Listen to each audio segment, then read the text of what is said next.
The Banshee was once an elvish maiden of superb beauty, now twisted to be an unnatural horror.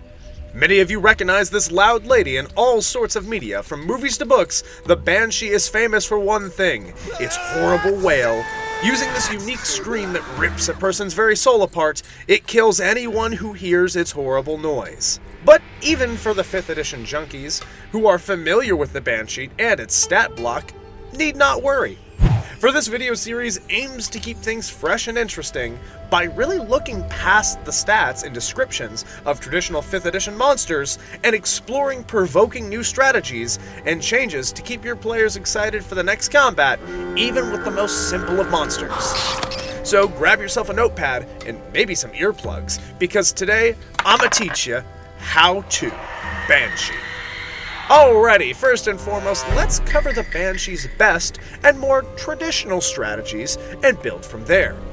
Now, the Banshee is a super durable undead who can fly, phase through walls, and drain the very life from anything it touches.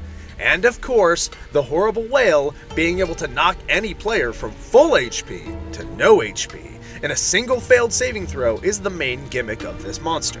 The Banshee has 3 main strengths that give her an edge in combat. The first is the Detect Life feature, making it all but impossible to catch her unaware, often granting her the first turn in combat. This paired with her flight makes it even more difficult to pin down exactly where she's hiding out at. Her wail attack can hit multiple unprepared targets, possibly even downing one or all of them with a single attack.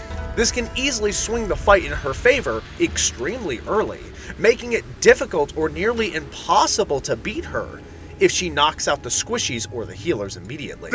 And lastly, her movement and durability make it really hard to punish her positioning in combat.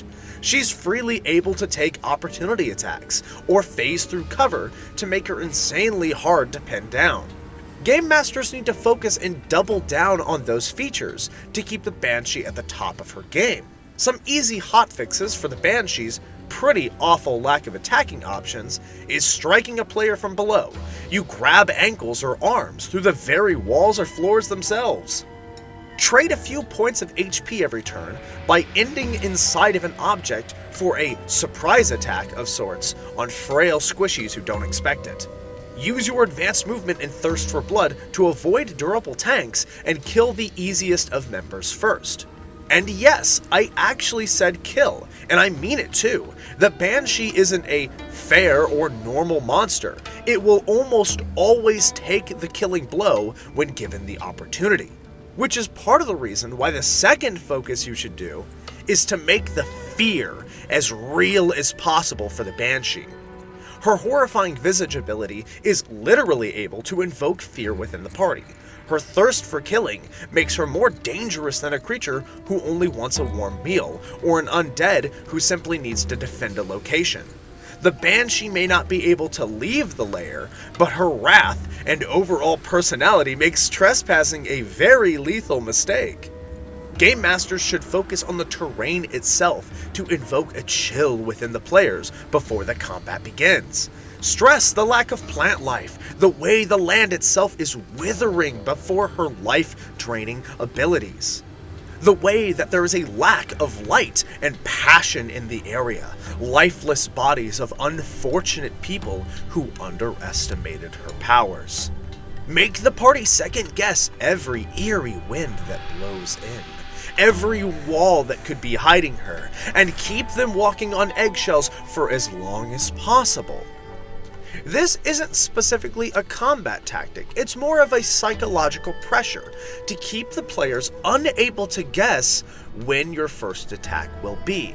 And you have to make that first attack boldly, fast, aggressive, and hopefully lethal. Aim to strike first and hard, using the wail or a life-draining corrupting touch to really knock a player down, keeping the pressure up on those who try to heal, or the ones that deal magical damage that you do not resist.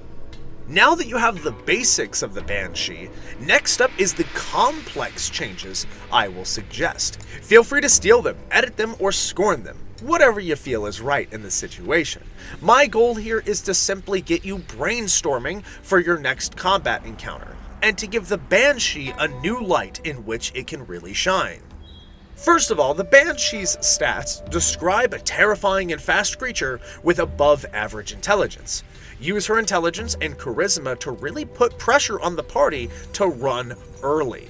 Don't overplay your hand as the game master. Use aggressive tactics to keep players at low HP. Force them to choose whether or not they're going to run or whether or not they need to stand their ground.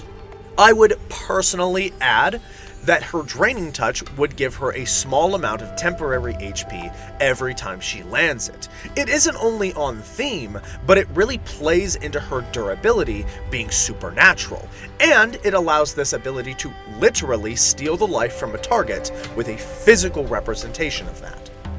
Secondly, I would adjust the whale itself. Although powerful, it's awfully inaccurate, and it's sort of an all-or-nothing ability. With one charge a day and it's stuck at DC 13, I would make this an ability with a recharge, similar to breath attacks. But either make it a 6 on the recharge or make it a D8 and only recharging on an 8. Again, it's very powerful.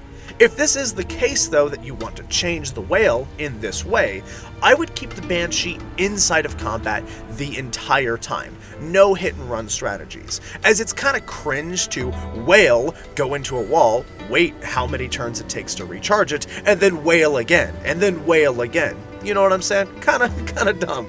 But third, her horrifying visage should not be the only thing she can do to scare a group.